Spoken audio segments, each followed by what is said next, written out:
तो हम जब भी डीसी के यूनिवर्स में लैंटर्न कॉर्प्स की बात करते हैं तो हमारे दिमाग में हमेशा ग्रीन लैंटर्न ही आता है। और ऐसा हो भी क्यों ना, क्योंकि ग्रीन लैंटर्न डीसी के one of the most popular super heroes में से एक है और यहाँ तक कि ये तो जस्टिस लीग का भी मेन मेंबर है। लेकिन क्या तुम जानते हो कि डीसी के यूनिवर्स में ग्रीन लैंटर्न ही इकलौती लैंटर्न की कॉर्प्स नहीं है, बल्कि इसके अलावा भी काफ़ी डिफरेंट टाइप की लैंटर्न की कॉर्प्स एग्जिस्ट करती है डीसी में। तो आज की इस वीडियो में हम इन्हीं डिफरेंट लैंटर्न की कॉर्प्स की हिस्ट्री और ओरिजिन को डिस्कस करेंगे। लेकिन वीडियो को शुरू करने से पहले वीडियो को याद से लाइक और अगर चैनल पे किसी भी तरह से नए आए हो तो चैनल को सब्सक्राइब कर देना और नोटिफिकेशन बेल को भी याद से ऑन कर देना ताकि तुम्हें मेरी वीडियोस की नोटिफिकेशन सबसे पहले मिलती रहे। तो चलो फिर वीडियो को शुरू करते हैं। तो यूनिवर्स की फॉर्मेशन के दौरान 9 डिफरेंट एंटिटीज की फॉर्मेशन हुई, जिसमें कि 7 एंटिटीज एक जीते जागते क्रिएचर के रूप में थी और हर एक डिफरेंट एंटिटी एक इमोशन को रिप्रेजेंट करती थी, इसीलिए इन्हें इमोशन एंटिटीज भी कहते हैं। और बाकी की बची 2 एंटिटीज लाइफ और डेथ के कॉन्सेप्ट को रिप्रेजेंट करती थी और यही एंटिटीज इमोशनल स्पेक्ट्रम के डिफरेंट कलर्स का पावर सोर्स है। इमोशनल स्पेक्ट्रम डीसी का वो फिक्शनल कॉन्सेप्ट है जिसमें कि एक पर्टिकुलर कलर एक पर्टिकुलर इमोशन को रिप्रेजेंट करता है और जितनी भी लैंटर्न कॉर्प्स हैं उन्हें उनकी पावर्स इसी इमोशनल स्पेक्ट्रम के डिफरेंट कलर्स के बेसिस पर मिलती हैं। तो हाँ, हम यूं भी कह सकते हैं कि हर एक लैंटर्न को उसकी पावर उसके कलर पर बेस्ड उसकी इमोशनल एंटिटी से मिलती है। तो चलो फिर अब डिस्कस कर लेते हैं डिफरेंट टाइप के लैंटर्न कॉर्प्स के बारे में। तो सबसे पहले आती है वेल नोन और मोस्ट फेमस लैंटर्न कॉर्प्स, जो कि है ग्रीन लैंटर्न कॉर्प्स। तो तुम्हारी जानकारी के लिए बता दूं कि ग्रीन लैंटर्न कॉर्प्स ही सबसे पहली लैंटर्न कॉर्प्स हैं और इन्हें बनाया था प्लैनेट ओआ की रेस ओवंस ने, जिन्हें हम गार्डियंस ऑफ द यूनिवर्स के नाम से भी जानते हैं। गार्डियंस ऑफ द यूनिवर्स ने ही सबसे पहले इमोशनल स्पेक्ट्रम की पावर्स को चैनल करने का तरीका सीखा था और अपने इंटेलिजेंट माइंड से उन्होंने क्रिएट की सेंट्रल पावर बैटरी। और इस बैटरी की सेंट्रल पावर के लिए उन्होंने चुना विल पावर की इमोशन आइडेंटिटी आयन को, जो कि रिप्रेजेंट करती थी इमोशनल स्पेक्ट्रम का ग्रीन कलर। और इसीलिए सबसे पहली लैंटर्न कॉर्प्स का नाम रखा गया ग्रीन लैंटर्न कॉर्प्स। और यही कारण है कि हर एक ग्रीन लैंटर्न को उसकी सुपर पावर्स उसकी विल पावर से मिलती है, क्योंकि उसकी इमोशन एंटिटी विल पावर को रिप्रेजेंट करती है। और जितनी एक ग्रीन लैंटर्न की विल पावर मजबूत होगी उतनी ही पावर्स उसकी इंक्रीज होती रहेगी। तो ग्रीन लैंटर्न कॉर्प्स का सिर्फ एक ही काम है, पूरी गैलेक्सी में अपने अपने सेक्टर की प्रोटेक्शन करना। ये एक टाइप से as a intergalactic police force काम करते हैं। तो यहाँ पर मैं बता देना चाहता हूँ कि हर एक लैंटर्न कॉर्प्स का मेंबर लैंटर्न्स को ज्वाइन करने से पहले एक ओथ लेता है, यानी कि शपथ लेता है। और ग्रीन लैंटर्न की कॉर्प्स के मेंबर भी एक शपथ लेते हैं। तो उनकी ओथ कुछ इस तरह से रहती है: इन brightest day in blackest night no evil shell escape my site, late those who worship evils might beware my power green lanterns light. तो नेक्स्ट आती है येलो लैंटर्न कॉर्प्स, जिसे हम सिनिस्ट्रो कॉर्प्स के नाम से भी जानते हैं, क्योंकि इस कॉर्प्स की फॉर्मेशन सिनिस्ट्रो ने की थी। तो सिनिस्ट्रो पहले ग्रीन लैंटर्न कॉर्प्स का ही मेंबर होता है, लेकिन ग्रीन लैंटर्न कॉर्प्स के एक दिन रूल्स को तोड़ने के बाद गार्डियंस ऑफ द यूनिवर्स ने सिनिस्ट्रो को क्वाड नाम के प्लेनेट पर भेज दिया और ग्रीन लैंटर्न कॉर्प्स से बाहर निकाल दिया। और उसी क्वाड नाम के प्लेनेट पर सिनिस्ट्रो ने येलो लैंटर्न कॉर्प्स को बनाने की शुरुआत की और सिनिस्ट्रो ने सेंट्रल पावर बैटरी की एनर्जी सोर्स के लिए यूज किया इमोशनल स्पेक्ट्रम की येलो लाइट की इमोशन एंटिटी पैरालैक्स को, जो कि रिप्रेजेंट करती थी इमोशन फियर को। तो हाँ, यही कारण है कि सिनिस्ट्रो कॉर्प की प्रोजेक्शन येलो कलर में रहती है और इनकी पावर ट्रिगर होती है फियर से। मतलब कि ये जितना डर एक आदमी में पैदा करेंगे उतनी ही इनकी पावर्स इंक्रीज होती रहेगी। और ये कॉर्प ग्रीन लैंटर्न की सबसे बड़ी एनिमीज में से एक है, ये जानते हुए कि ग्रीन लैंटर्न्स की सबसे बड़ी वीकनेस है कलर येलो। अब इसका कारण ये है कि ग्रीन लैंटर्न कॉर्प्स की फॉर्मेशन के दौरान गार्डियंस ऑफ द यूनिवर्स ने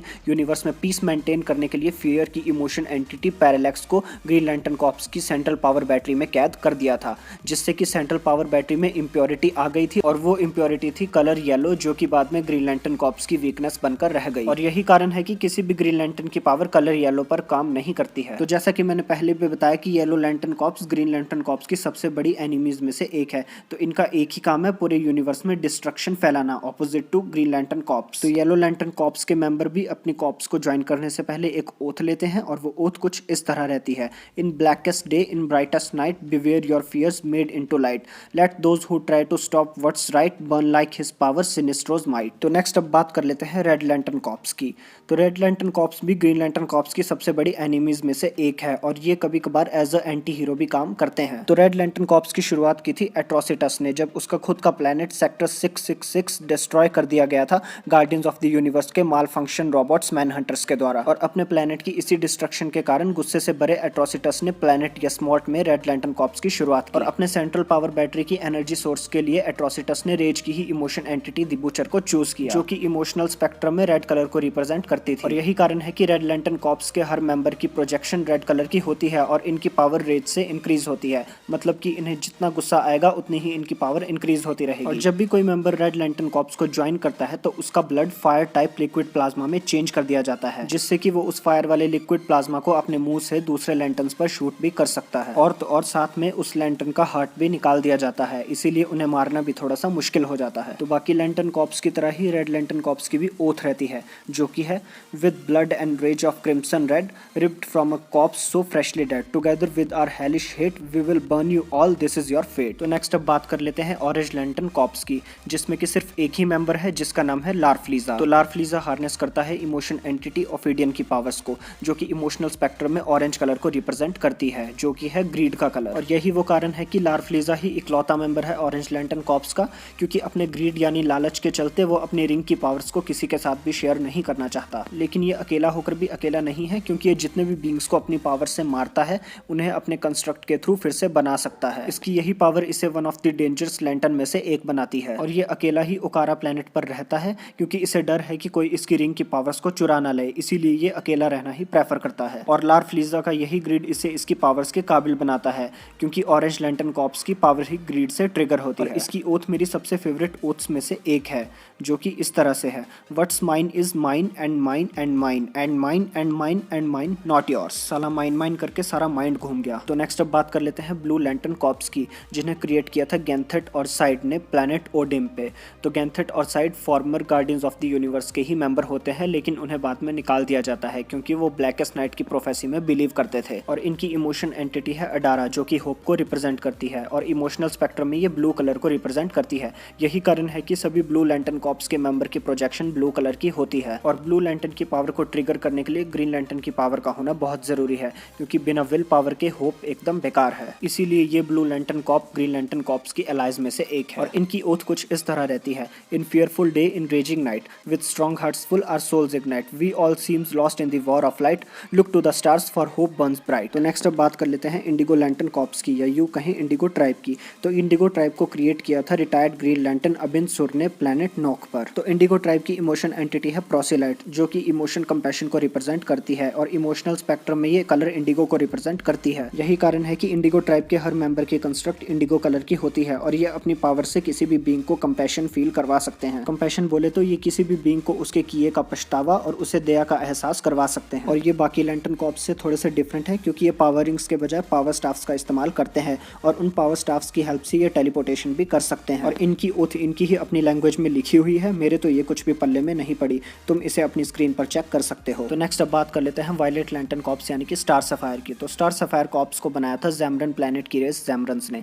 ज़ैमरन प्लैनेट फीमेल रेस वाला प्लैनेट, जिन्होंने लव की इमोशन एंटिटी द प्रेडेटर को अपनी पावर्स के लिए चूज किया, जो कि इमोशनल स्पेक्ट्रम में रिप्रेजेंट करती थी कलर वॉयलेट को। पहले तो ज़ैमरॉन्स अपनी इन पावर्स को क्रिस्टल में स्टोर किया करती थी, लेकिन इन क्रिस्टल्स की वजह से ज़ैमरॉन की रेस ओवर पावर होने लगी थी। तो इस चीज को ध्यान में रखते हुए इन्होंने फिर मदद मांगी गार्डियंस ऑफ द यूनिवर्स से, जिन्होंने फिर इन क्रिस्टल्स की पावर को पावर रिंग्स में कन्वर्ट कर दिया। फिर जन्म हुआ वॉयलेट लैंटर्न कॉर्प्स का। जैसे कि इनकी इमोशन एंटिटी लव को रिप्रेजेंट करती है, तो ये अपनी पावर से किसी को भी लव का एहसास करवा सकती है, और अपनी इन्हीं पावर्स के चलते ये किसी भी बीइंग को अपनी साइड कर सकती है। साला अपने हालात देख के लगता है कि मुझे भी इन्हीं की जरूरत है। तो इनकी ओथ कुछ इस तरह रहती है, for hearts long lost and full of fright, for those alone in blackest night accept our ring and join our fight, love conquers all with violet light. तो नेक्स्ट अब बात कर लेते हैं ब्लैक लैंटर्न कॉर्प्स की, और ये lantern corps किसी भी इमोशनल स्पेक्ट्रम में नहीं आती हैं। तो ब्लैक लैंटर्न कॉर्प्स की इमोशन एंटिटी है नेक्रॉन, जो कि रिप्रेजेंट करती है इमोशन डेथ को। तो नेक्रॉन ने ही एंटी मॉनिटर की बॉडी से ब्लैक सेंट्रल बैटरी को बनाया था,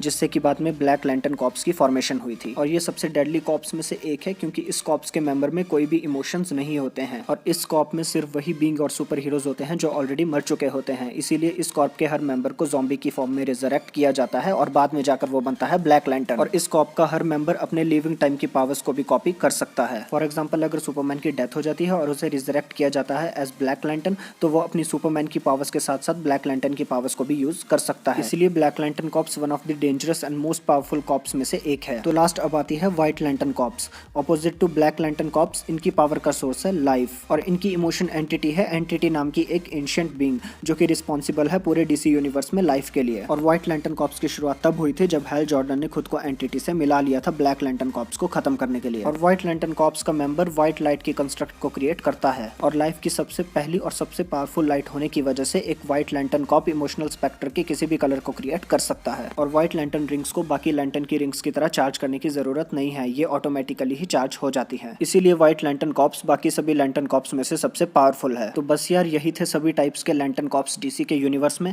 उम्मीद है तुम्हें वीडियो पसंद आई होगी और तुम्हें हर एक लैंटर्न की ओरिजिन और हिस्ट्री समझ में आई होगी। तो अगर वीडियो पसंद आई हो तो वीडियो को लाइक और चैनल को याद से सब्सक्राइब कर देना। तब तक के लिए मैं मिलूंगा नेक्स्ट वीडियो में। Thanks for watching.